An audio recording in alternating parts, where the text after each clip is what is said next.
Shalom Alechem, Assalamu Alaikum, Irini Mazisu, Pax Vobiscum. Peace be unto you. Today we're looking at 1 Samuel chapter 5, or 1 Kingdoms chapter 5. There are 12 verses in this chapter, beginning in verse 3. We have an omission of "and entered into the house of" that name there. I'm not going to name it. "And looked." So that was a detail that was omitted. So they had to actually go into that house, that temple, or that place of worship, and observe or witness what had happened to that statue, that idol. There's an omission. Another omission talking about how they lifted up.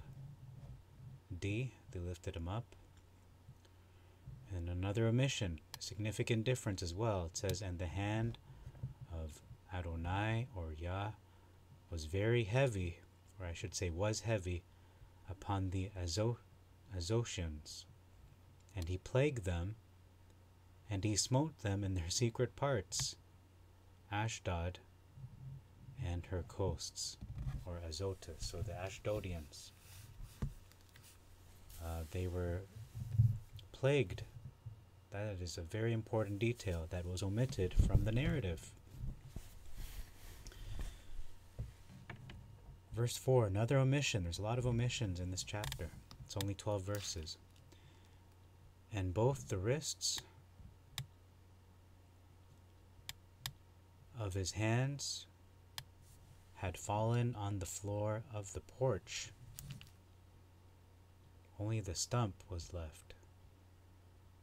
So that is another important detail that was omitted from the record, from the narrative.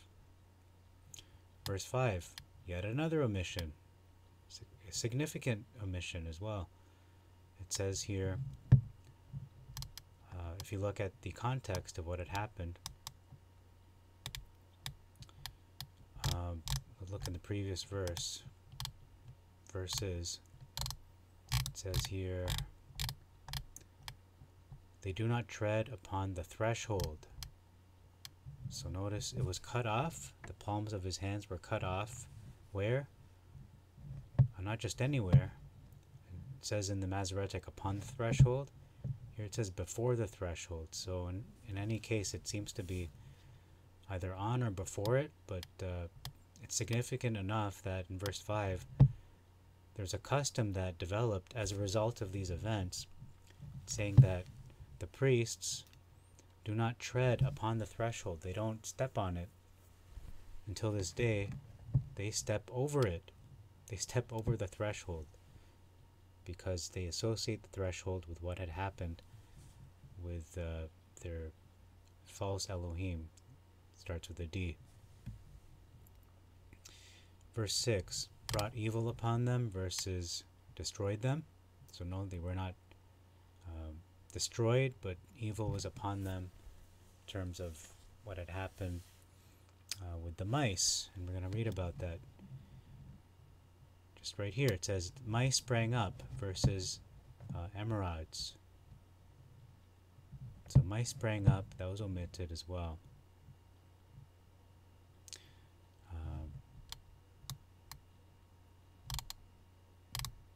Let's read the full context. It says here a significant difference. "And it burst out upon them," the evil. What was the evil specifically? The mice burst out upon them. Mice sprang up in the midst of their country, and there was a great and indiscriminate mortality in the city. So what is the evil upon them? Could it be the emeralds that are being described? Possibly, because it does describe it burst out upon them into the ships. Okay, what could be bursting upon them into the ships? Well, seems to be mice. Could be these emeralds that are being described, because although not mentioned in the Septuagint yet, it is mentioned later on in the same chapter. Emeralds.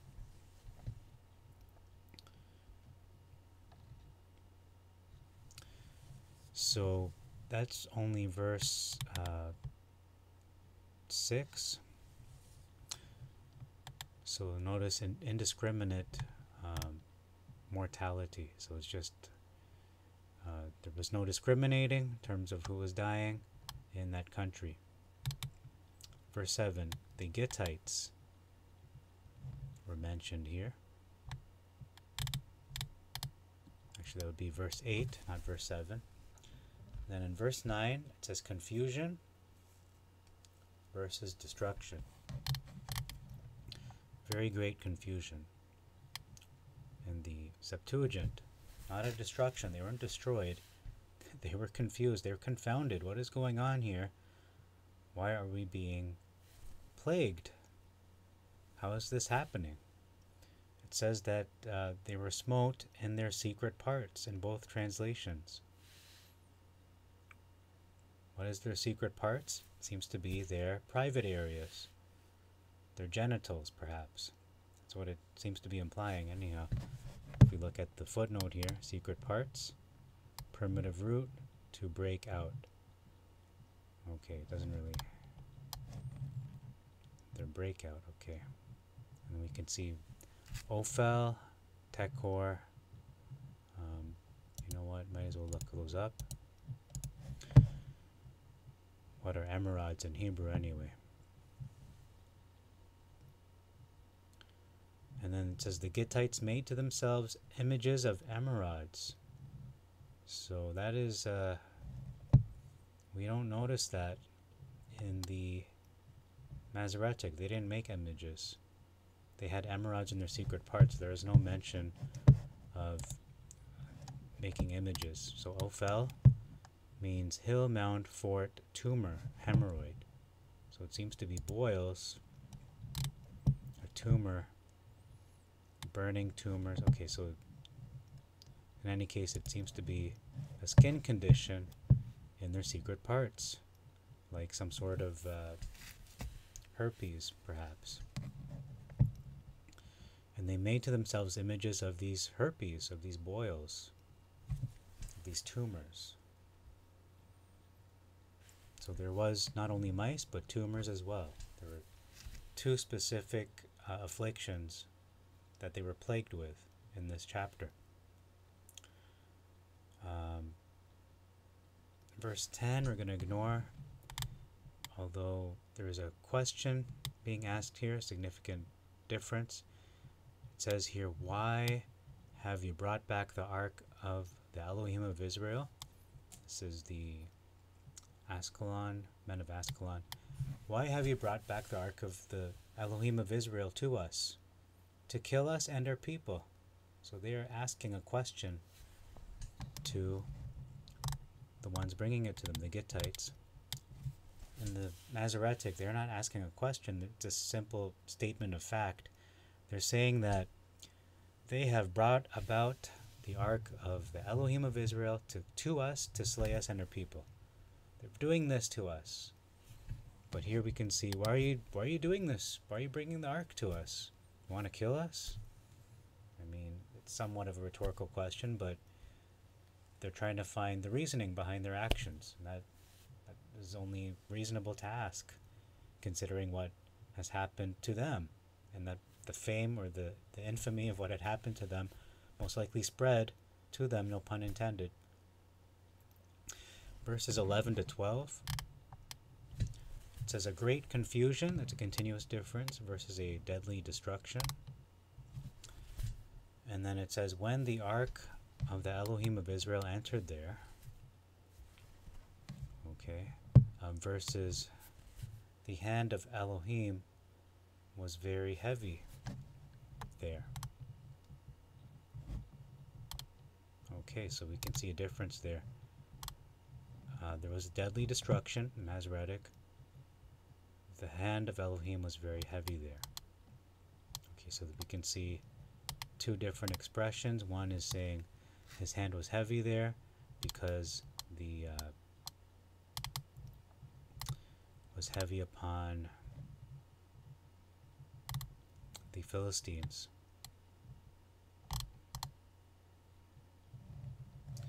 However, in the Septuagint, it says there was a very great confusion in all the city when the ark of Elohim had entered there.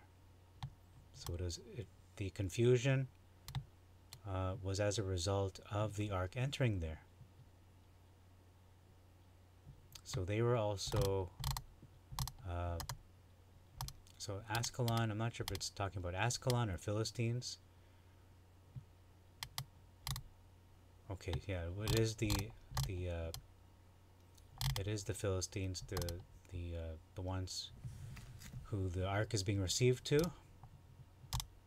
When it went to Ascalon, the people of Ascalon are essentially expressing they are being confused or being confounded as a result of the ark entering into their city, into their habitation, and they were likewise plagued as well. They were also smitten with emerods, and the cry of that city, which is Ascalon, if I'm not mistaken, went up to heaven. So Elohim heard their cry as well. But in the Masoretic, it's not even a great confusion, it's a deadly destruction. They're being destroyed because the hand of Elohim was very heavy there. It has nothing to do with the ark, at least in this verse. But when we look at the full context, yes, it is connected, but this statement is not connected to the ark.